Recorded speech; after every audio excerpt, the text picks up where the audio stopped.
தாயே பிச்சை போடுமா. பார்த்தா படிச்ச பொண்ணு போல இருக்கிறம்மா, கொஞ்சம் பார்த்து பார்த்து தர்மம் ஐயோ, நான் பண்ணுமா. காசு எதுவும் கொண்டு வரலையே. காசு கொண்டு வரலன்னா நம்ம ஜிபே பண்ணிட்டு போயிடுமா. அங்கிள் 10 ரூபாய் ஜூஸ் ஒன்று தாங்க. 2 ரஸ்னா தாங்க. எனக்கு இந்த ஜூஸ் வேணாம், நான் ரஸ்னாவே எடுத்துக்கிறேன். சரிம்மா. சரி அங்கிள், நான் வரேன். நெல்லுமா பாப்பா, ஜூஸ் காசு தரதே போற.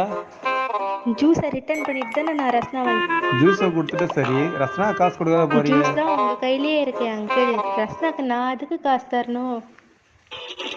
ஜூஸும் 10 ரூபாய், ரஸ்னாவும் 10 ரூபாய். இது கூட தெரியாம இருக்காரு இந்த அங்கிள். என்கிட்டயேவா? 10 ரூபாய்க்கு க்ரீம் பிஸ்கெட் இருக்கா? இருக்குமா. 10 ரூபாய் கூல் ட்ரிங்க்ஸ் இருக்கா? இருக்கு. 10 ரூபாய்க்கு லேஸ் இருக்கா ஆண்டி? 10 ரூபாய்க்கு வந்ததுலேருந்து எல்லாம் போல இருக்கான்னு கேட்குறேன். வாங்க போறியா இல்லையா?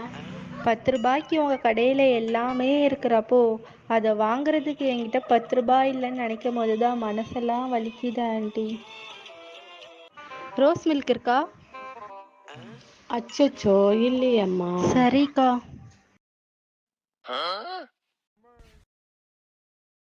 அக்கா, ரோஸ் மில்க் இருக்கா? இப்போதானம்மா சொன்னேன், அதுக்குள்ள திருப்பி வந்து கேட்டு போற. இல்லையா? ஓகேக்கா.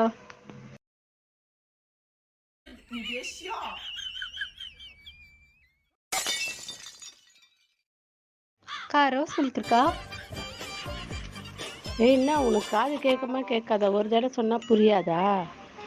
இன்னொரு வாட்டி வந்தா செருப்பு பிஞ்சிடும்.